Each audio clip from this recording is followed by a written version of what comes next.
The cluster development boards had petitioned the Attorney General of the state, accusing the NPDC of failing to respect the terms of the Project Global Memoranda of Understanding (PGMOU) and the steady state agreement entered into between the oil company and the communities, threatening to shut down the operations of the company in the affected communities if urgent and immediate steps were not taken to resolve the face-off.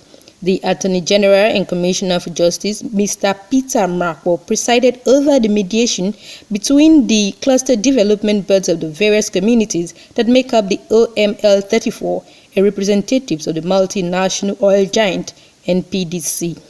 Mr. Mrakpo said he was acting under the instruction of the State Governor, Senator Ifeanyi Okowa, to resolve all community oil company-related disputes, adding that the move was aimed at protecting the rights of the people as well as to create the enabling environment for investors to do business in line with the ease of doing business objective of the state government. Mr. Mrakpo, who succeeded in restoring peaceful community relations between the hitherto dispute, and told all parties involved to respect the terms of all agreements reached, while reiterating that all government decisions, that all MOU negotiations and reviews between host communities and companies operating in their domain must be driven by the Ministry of Justice.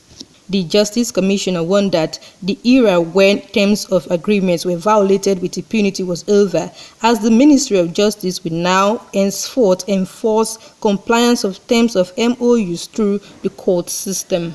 It charged the management of the NPDC to improve on its community relations and ensure that funds meant for the communities for developmental purposes were released without further delay, while urging the communities to be calm and not to resort to self-help or shutting down of oil facilities.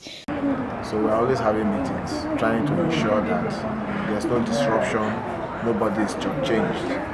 He has also instructed us that all GMOs should be prepared by the Ministry of Justice. Chief Noanwa Ogenero, who spoke on behalf of the clusters, thanked the State Attorney General for the peace initiative, which he described as the first of its kind. Chief Ogenero decried the poor attitude of the NPDC towards the communities and accused the company of denying youth in the area employment, refusing to pay royalties to traditional rulers and community rulers in the area, and not paying backlogs of peace awards, as well as refusing to release project funds as contained in the signed MOUs to the communities.